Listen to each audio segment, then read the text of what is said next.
So I share the screen. I hope you see it well. The title of my presentation is The Face of the Other. Is quite a large topic and a very generic title. So I should probably immediately try to be more precise about what I want to say, but let me share first some images of my life in Freiburg, also to thank this wonderful institution that has hosted me and still hosts me, and has cooperated with us in the organization of this symposium. So the beautiful Liefman House, the office from which I virtually talk to you today, and the wonderful library, research library of the University of Freiburg, which offers a tremendous amount of scholarship to every kind of research. So I've decided to introduce a formal novelty into this PowerPoint presentation, also in order to try to catch your attention so early in the morning. So I'm a little bit old generation, and I'm not certainly a digital native, and I've always been a little bit at pains in following chats which fill up with comments on a presentation while the presentation is being given. You know, this is really a limit of my cognition. I cannot concentrate both on the presentation and on the chat. Some of the collaborators of this group are very skillful at it. You know, I think about Gabriele Marino, for instance, whose contributions in the chat are sometimes even richer than the contributions in the discussion. And so in order to defend myself, I've embedded the chat room in the slide presentation. So you'll find this kind of internal monologue, internal chat in pale blue, light blue within the slides. So with many of you, we have met too long ago at another Institute of Advanced Studies, the FRIAS in Warsaw, where the kickoff event of FACETS was organized. And in that occasion, we talked a lot about this painting, which you certainly recognize as the famous painting by Caravaggio, the Narcissus. Also because of the presence there of another member of our senior advisory board, Henri de Ritmatin. So I'm showing this image to you because my talk is going to be about reflections, is going to be about reflected faces, is going to be about the topology of reflected faces, and how they make sense within a certain facial culture. This is not going to be a tremendously structured talk. It's going to present it to you rather as a bundle of insights that are taking shape while I'm researching on the face and on the several aspects of the face that are of interest to me. So the myth of Narcissus, as told by Ovid, is perhaps the most powerful narrative condensation in the Western civilization of the enigma of the face in relation to self and other, identity and otherness, selfhood and alterity. Here, the reference is to Henri de Ritmatin. There is a very abundant scholarship on Narcissus, narcissism, on this particular painting. But I want to refer in particular to one of my mentors, Professor Victor Stoichita, who in 2014, during a lecture that he gave at the prestigious chair, in the frame of the prestigious chair of the Louvre Museum in Paris, talking exactly about the representation of the other in paintings, offered some insights about this particular Caravaggio's canvas.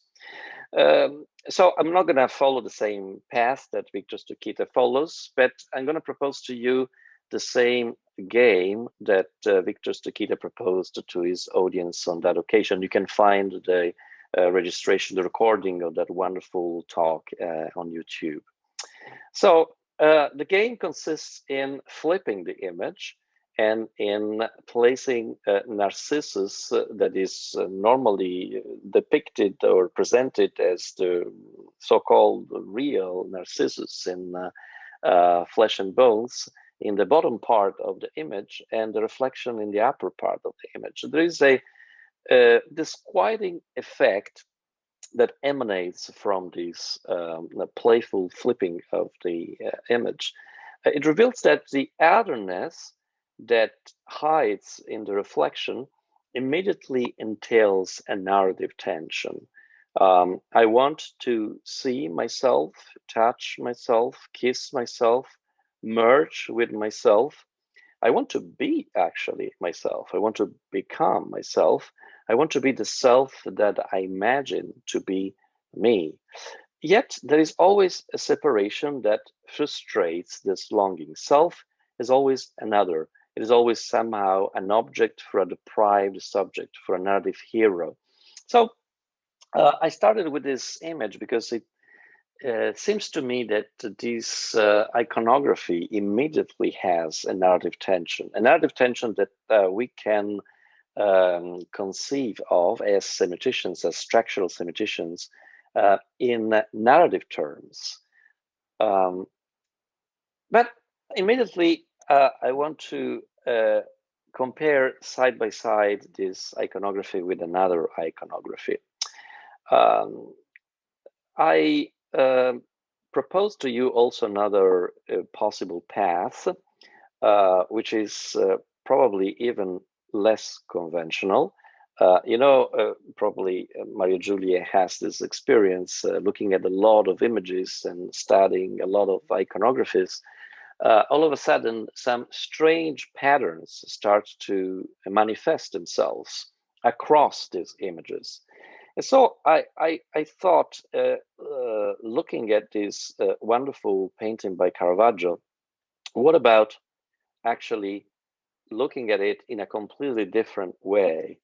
What about concentrating not on the reflection, or not only on the reflection, what about concentrating instead on the posture of this character and concentrating on it in a comparative way?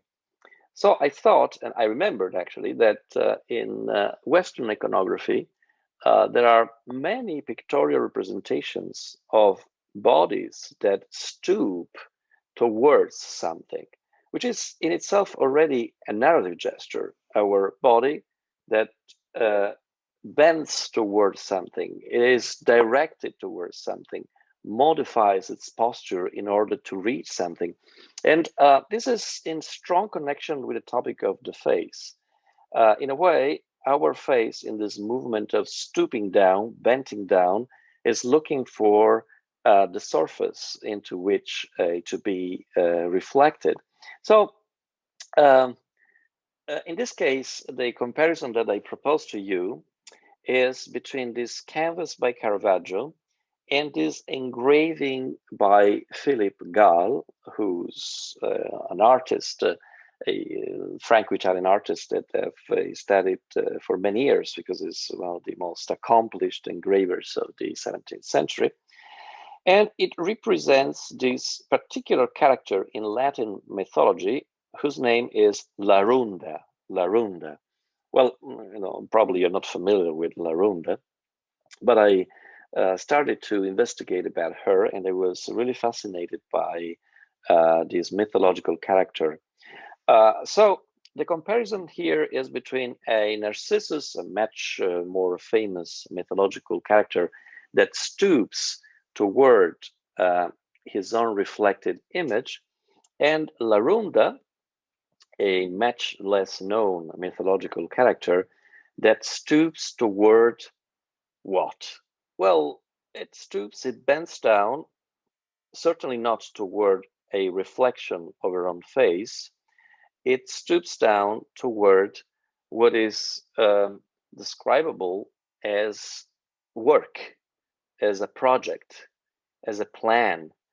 You see, she has sort of a compass in her left hand, And there are many instruments in the bottom right corner of the engraving. Later on, we'll discover that all these instruments and tools are connected, are related to architecture.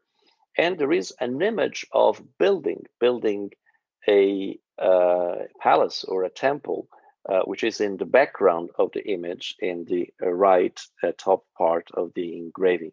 And there are some inscriptions in the bottom of the engraving that tell the observer a little bit more about the story of Larunda. We'll know a little bit more about her ourselves too, but for the moment, I don't want to be a philologist. I don't want to be an iconologist. I want to be a semiotician, and propose to you that these two images have something in common, that they can actually be somehow encouraged to form what semioticians call a semi-symbolic system. We have two bodies that stoop down, two bodies that bend down, and yet on the one hand, you have a stooping down toward a reflection of one's face, and on the other hand, you have a stooping down toward a work, a plan, a project.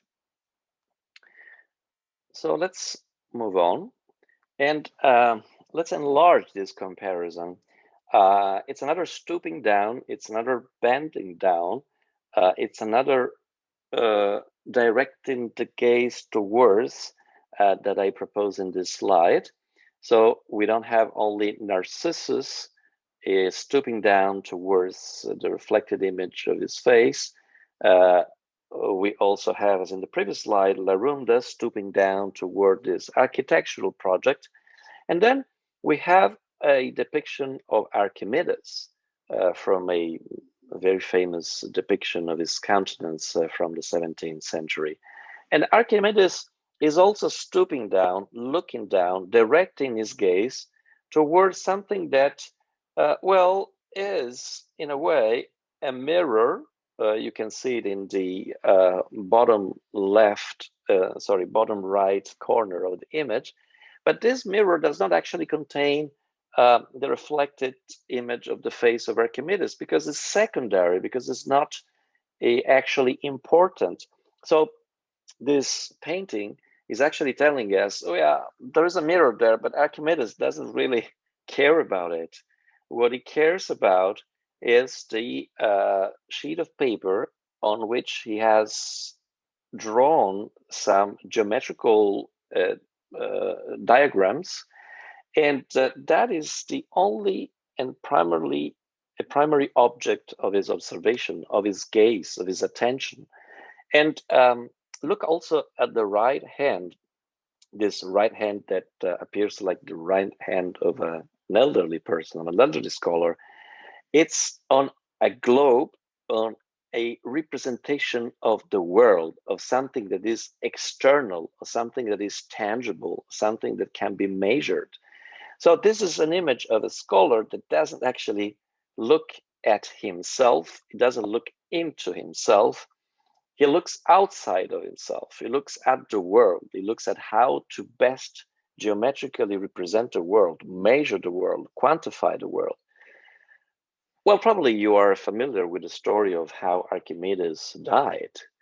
Archimedes died, according to tradition, exactly while he was stooping on his geometrical drawings, and an unknown, probably illiterate Roman soldier came and with a single slash of his word, the cat, Archimedes' head. This is the quite pathetic end in the life of the scholar, a scholar who was so engrossed in measuring the world, so engrossed in his knowledge and in his diagrams, that actually died without even realizing it. So these are three stooping narratives, desperately looking for oneself, Narcissus, replacing the mirror with the project, Larunda, and dying on projects, Archimedes, instead of drowning on one's face. Three different existential models, three different face narratives. And you can also choose among these three narratives. You can choose how you want to die. If you want to die in front of a mirror, if you want to die in front of a project, if you want to die in front of a project, but completely unaware of what is happening in the world. So another comparison that I take from the inspiration of Victor Stoikita, although I go in a completely different direction, you can amuse yourself also in reading the chat in the pale blue color. We have here a little Caravagesque entr'acte. We have self as discovered by another. So we don't have Narcissus discovering himself as self and simultaneously as another in the reflecting surface of the water. We have, on the contrary, a man, probably a nobleman or a knight, who is presenting his right hand to a woman, and this woman is holding with her left this hand, and at the same time, she's slightly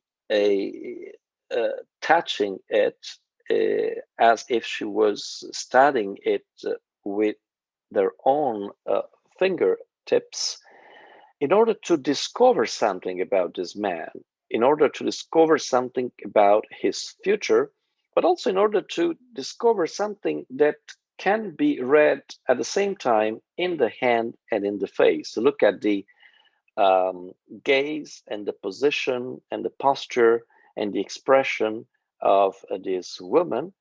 She actually directs her gaze not toward the hand, but toward the face of the man. So the face of the man is read through the woman's eyes and gaze, and the hand of the man is read through the woman's hand. So there is a sort of a parallel between reading a face through eyes and reading a hand through hand. But there is something more, much more in this painting. We could actually devote an entire seminar to it. First, there is the idea that a violent dimension is connected with this reading. It is a violent dimension that manifests itself, especially in the sword that hangs at the left hip of this man. And you see that the left hand of the man seems to be ready to grasp the sword. It is actually placed very close to it. At the same time, there is a reversal. We have a left hand, which is not necessarily and not traditionally the hand of action, that is placed close to this sword, while the right hand is offered to this woman. So there is a violent dimension, as if being known by another, being read by another, always implied a sort of violence or the possibility of actually having to defend oneself against the gaze of the other, against the knowledge, desires, and longings of the other. But there is also a reversal, and this reversal is possible also from a cultural point of view. You see, this is something that Victor Stoikita points out in his lecture. It is also something that he points out in the book that came out of the lecture, the Louvre 2014 lecture. It is not a coincidence that the woman who reads the face, the woman who reads the hand, is herself another. She is an expression of cultural otherness. She's an expression of ethnic otherness. She's what in the past would have been defined, now it's not politically correct anymore, a gypsy woman, una zingara in Italian. Why is this particular activity of reading the future through the study of other people's hands, of other people's faces, demanded to someone who belongs to another culture, belongs to another ethnicity, is another, and is usually seen also, unfortunately, as a marginal person in society, as someone who lives in the margins, as if somehow reading the face, reading the hand, knowing the future through the reading of the body was something that had to be delegated outside of society, not inside of society. as a power that was too important to be actually included within society. It should have kept at the margins of society. But these are reflections that will have to be elaborated further, perhaps also in another lecture. So let's go back a little bit to theory. I'm talking about narrative tension. I'm talking about the narrative tension that simply arises from the fact that there is a face in front of myself, that there is the face of another in front of myself, and I want to know this face. I want to know what is beyond this face. This is an incredibly strong narrative potential, which I believe, and this is probably what I propose to you as my general hypothesis, is enshrined in any face. Any face is a narrative treasure, meaning that any face bears in itself the potentiality of a mystery, something that cannot be grasped to the utmost, something that cannot be completely grasped. And the myth and the representation of the story of Narcissus somehow underline and emphasize this narrative tension, this narrative potential of the face to the utmost. Why? Because you see, this is the canonic narrative scheme according to Greimas's semiotics. But in Caravaggio's representation of Narcissus, Narcissus is the sender, he is the subject, he is the object, he is the receiver, is the helper, and he's also the opponent. So is everything together. This somehow emphasizes even more the excruciating narrative potential of a face that cannot be known, not even when this face is our own face in the mirror. Let's move on with Larunda, because I promised you to tell you a little bit more about Larunda. Larunda, also Larunde, Laranda, Lara, was a naiad nymph, daughter of the river Almo in Ovid's Fasti. The only known mythography attached to Lara is little, late, and poetic, coming to us from Ovid's Fasti themselves. She was famous for both beauty and loquacity, a trait her parents attempted to curb. She was incapable of keeping secrets and so revealed to Jupiter's wife, Juno, his affair with Juturna, Larunda's fellow nymph and the wife of Janus. So, for betraying his trust, Jupiter cut out Lara's tongue. Larunda doesn't have any tongue, and ordered Mercury, the psychopomp, to conduct Larunda to Avernus, the gateway to the underworld and realm of Pluto. Mercury, however, which I remind you is also the Latin god of messages, signs, symbols, and communication. So it is also the god of semiotics in a way. Mercury, however, fell in love with Lara and had sex with her on the way. Lara thereby became mother to two children referred to as the Lares. Probably you remember from at least the Italians among us, remember what the Lares are. They are invisible household gods, deities, invisible deities that, according to the Romans, would preside over the well-being of the domestic household. So Lara had to stay in a hidden cottage in the woods so that Jupiter would not find her. Larunda is likely identical with Muta, the mute one, and Tacita, the silent one, nymphs or minor goddesses.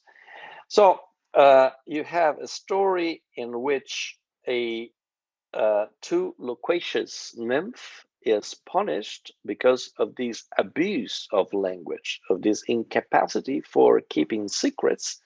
And this incapacity for keeping secrets gives rise to a sort of a contrapasso, Dante would have said, a punishment. Her tongue is cut. She is obliged to stay hidden away. But at the same time, she has intercourse with Mercury while she is mute, while she is silent and incapable to speak. Mercury, who is the Latin god of communication, but also the Latin god of secrets. So you have something paradoxical that takes place there.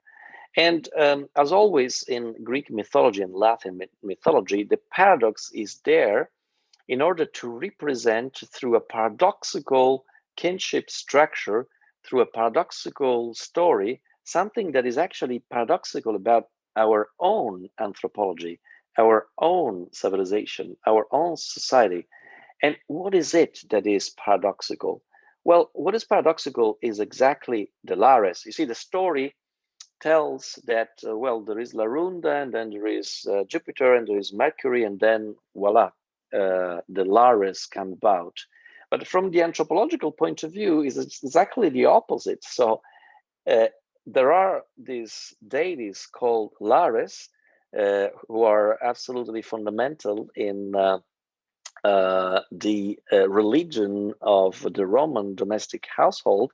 And the myth, the mythological tale, tries to give a narrative account of what these Lares are about, and especially of the paradoxical characteristics of these Lares.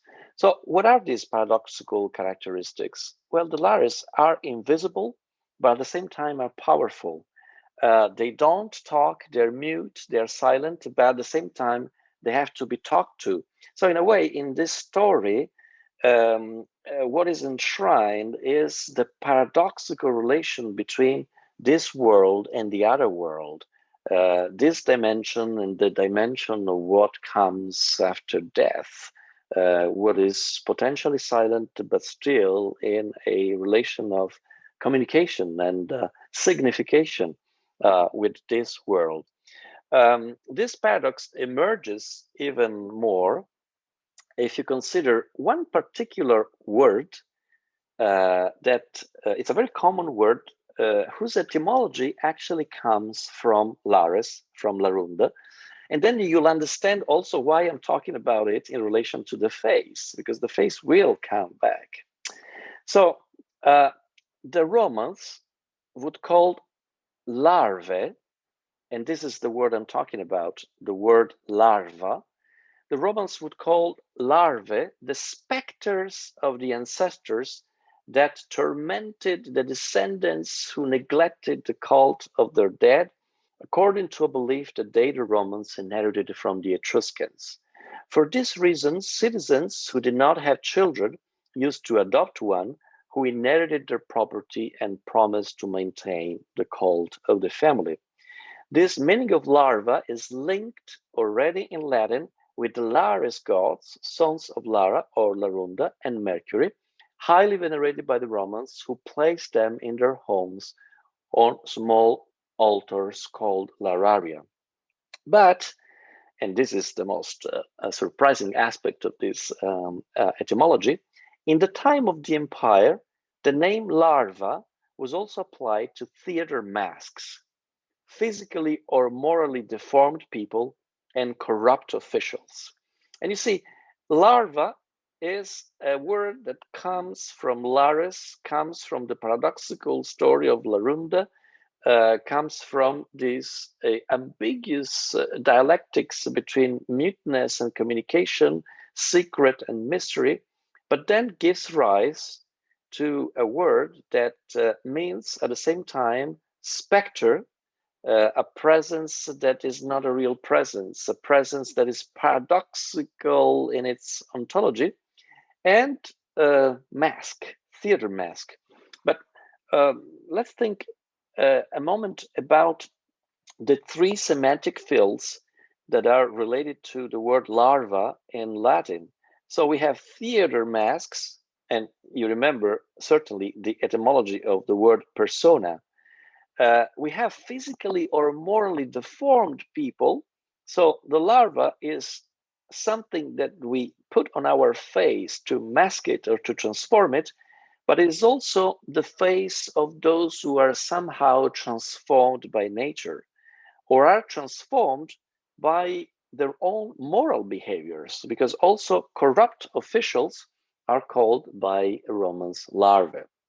And the story becomes even more complicated because in the 18th century, the word was taken up by naturalists who applied it metaphorically to the juvenile phases of animals that undergo very significant metamorphosis as they pass into adulthood with anatomical, physiological, and ecological changes.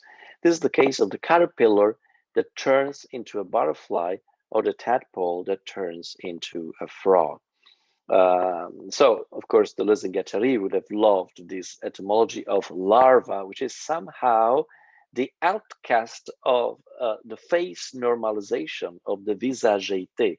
When the visageité doesn't work, when the visageité is not able to format the face, the moral face, the physical face, then what comes about is a larva. I think it's a term and a concept that will add to my personal toolkit of concepts to be used about the philosophy of the face.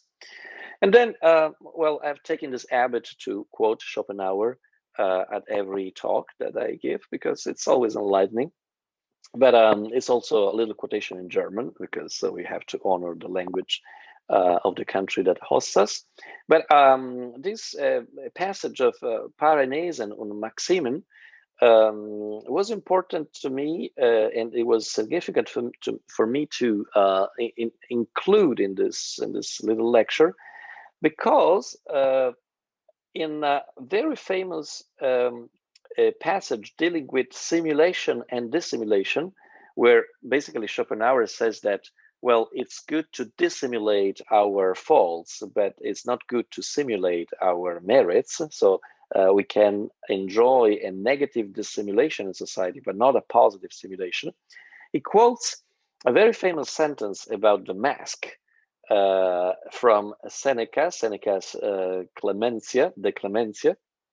And Seneca writes in the Clemencia, Nemo potest personam diu ferre fictam. Nobody can wear a mask for a long time. And this is actually a wonderful quotation, because on the one hand, there is since the beginning of the Greek and Latin civilization, the fact that personhood is strictly related to the mask, and on the other hand, the as firm and as convinced idea that this mask cannot be actually worn for a very long time. So we're not talking about medical masks now, but probably Seneca could be applied to medical masks too. We cannot probably wear them for a very long time, but Seneca was probably conceiving the problem in more generic, general moral terms. It is impossible not to wear a mask, and at the same time, it is impossible to wear a mask for a long time. And with this conundrum and this paradox, I conclude, at least for now, this lecture, and I thank you very much for the attention. So